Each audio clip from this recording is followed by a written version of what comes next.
hello' সকলে নমস্কাৰ ল'ব আমাৰ ভাৰত চৰকাৰৰ ministry of labour and employment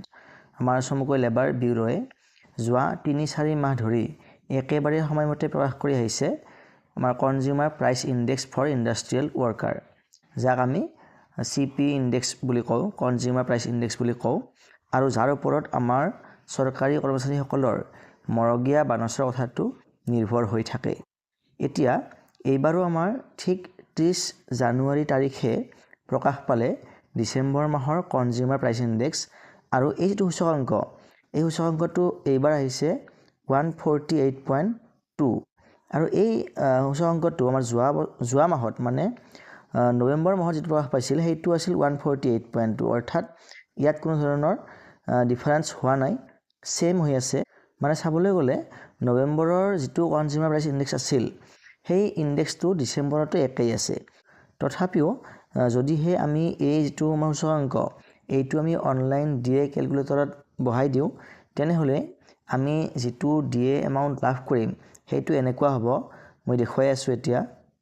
এইটো হল অনলাইন ডিএ ক্যালকুলেটৰ আৰু ইয়াতে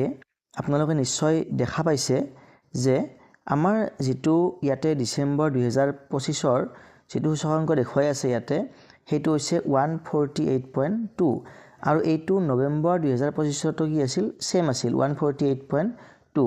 তাৰ আগৰ মাহত 147.7 আছিল মানে অক্টোবৰত 147.7 আছিল যাৰ পৰা নৱেম্বৰ মাহত 0.5 বৃদ্ধি হৈছিল কিন্তু এইবাৰ একেই আছে মানে নৱেম্বৰৰ পৰা ডিসেম্বৰলৈকে হেতু একেই আছে বৃদ্ধি হোৱা নাই তথাপিও কিন্তু আমি যদি চাও আমাৰ নৱেম্বৰ মাহত ডিএ আছিল 59.94 আৰু ডিসেম্বৰত ডিএ হৈছে 60.35 মানে আমাৰ অলমোস্ট 0.41 বৃদ্ধি হৈছে আৰু এই 0.41 বৃদ্ধি হোৱাৰ ফলত আমাৰ এতিয়া জানুৱাৰী মাহত যেটো ডিএ ঘোষণা হ'ব সেই ডিএটো হ'ব 60% যেহেতু বৰ্তমান আমি লাভ কৰি আছো 58% আমাৰ জুনৰ হিচাপত যেটো ডিএ লাভ কৰি আছো হেতু হল 58% ডিএ লাভ কৰি আছো গতিকে 58 ৰ পৰা এবাৰ 2% বৃদ্ধি হৈ 60% ডিএ আমি লাভ কৰিবলৈ গৈ আছো জানুৱাৰী মাহত আৰু এইটো আমাৰ এতিয়া কি হ'ব অষ্টম দৰমহা আয়োগ যেতিয়া কাৰ্যকৰী হ'ব সেই অষ্টম দৰমহা আয়োগত এই ডিএটোৱে প্ৰভাৱ পেলাব আৰু এই কনজিউমাৰ প্ৰাইচ ইনডেক্সৰ ৰিপৰ্ট অনুসৰি যেটো মৰগীয়া বানচ আমি লাভ কৰো সেই মৰগীয়া বানচে কেনেদৰে কোনো এখন দৰমহা আয়োগৰ ফিটমেন্ট ফেক্টৰত প্ৰভাৱ পেলায় সেইটো কথা মই ইতিমধ্যে আগৰ ভিডিঅ'সমূহত উল্লেখ কৰি আহিছো মোৰ যোৱা মাহতো কনজিউমাৰ প্ৰাইচ ইনডেক্সৰ ওপৰত বনোৱা ভিডিঅ'টো আপোনালোকে চাব পাৰে মই এইটো ভিডিঅ'ৰ ডেসক্ৰিপচনত লিংকটো দি দিম নাইবা আপোনালোকে এইটো ভিডিঅ'ৰ আই বাটনতো সেইটো ভিডিঅ' পাই যাব ইয়াৰ উপৰিও ফিটমেন্ট ফেক্টৰ কেনেকৈ নিৰ্ধাৰণ কৰা হয় সেই বিষয়েও সেপাৰেট ভিডিঅ' বনোৱা আছে আপোনালোকে মোৰ চেনেলত গৈ ভিডিঅ'বিলাক চাব পাৰিব